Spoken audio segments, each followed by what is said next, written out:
Today I'd like to talk to you about exclamation marks. Now, anyone that's been in my class would know that I'm not the biggest fan of exclamation marks, but it is something that's become more popular, again through the advent of social media, I would suggest. It does have its fans. President Trump is a particular fan of the exclamation marks in his tweets, and perhaps that says something about the exclamation mark. So while I'm not the biggest fan of exclamation marks and believe that it should not be overused, it can be very useful. So let's go through how you use it correctly.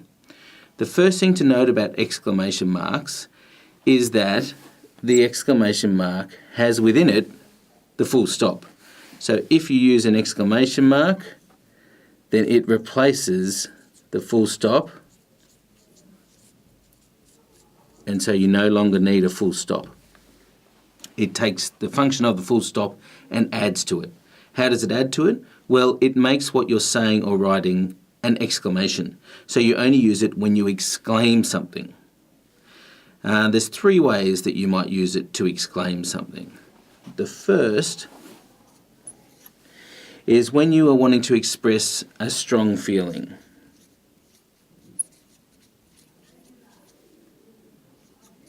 To express strong feelings.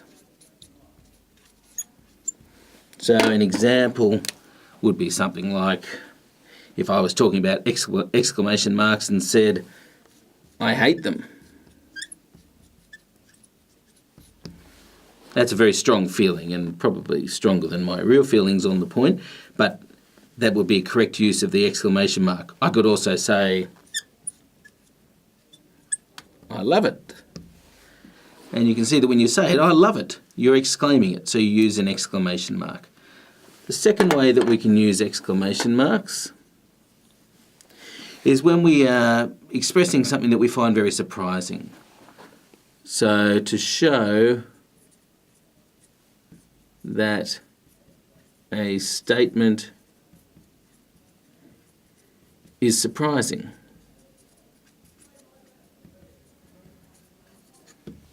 So examples might be if you weren't expecting someone to arrive and they did, and you exclaimed, "You made it."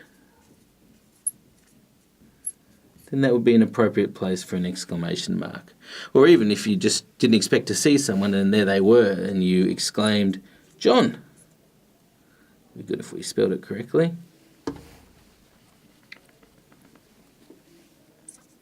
"John!" exclamation mark. They are correct ways to use the exclamation mark. Now the last way that an exclamation mark can be used is to express urgency. Usually when you're saying some sort of brief command, and this is probably the most useful way to use an exclamation mark. So if you're wanting to warn someone with urgency, you say, "Get out," with an exclamation mark, or "Attention," with an exclamation mark, or "Be careful."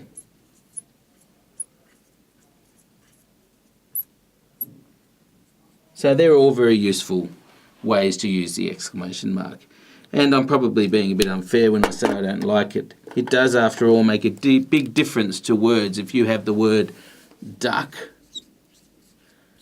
with a full stop, it's not very dramatic, but if you add an exclamation mark, it takes on a whole new meaning. Duck! As if something's coming. The last thing I wanted to say about exclamation marks was probably the golden rule with exclamation marks is to not overuse them, so only use them when they're absolutely necessary. And please never use more than one. So don't do this. Don't do this. Okay, if you use the exclamation mark sparingly, that is not too often, then it has a strong effect on what you're saying.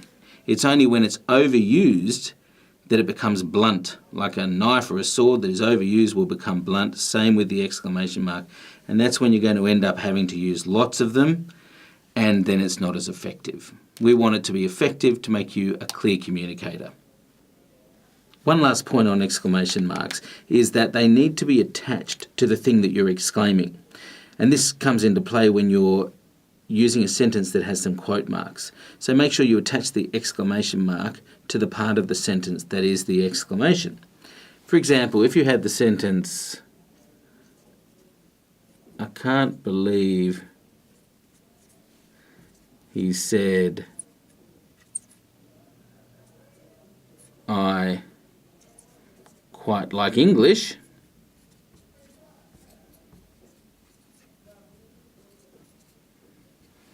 Then the person who's saying, I can't believe he said I quite like English, is the one doing the exclaiming. The person who said, I quite like English, isn't exclaiming that part. So the exclamation mark goes on the outside of the quote marks to show that it's part of this whole sentence. If you instead had the sentence, I heard her shout, get out, then you can see that the exclamation is get out, and so the exclamation mark goes inside the quotes to show that it is get out that's being exclaimed, not the whole sentence. So in this case, the whole sentence is being exclaimed, so the exclamation mark comes at the end of the sentence. In this case, only the exclamation that is being recalled in the quote marks is being exclaimed, and so the quote mark goes inside the quote marks. Okay, thank you.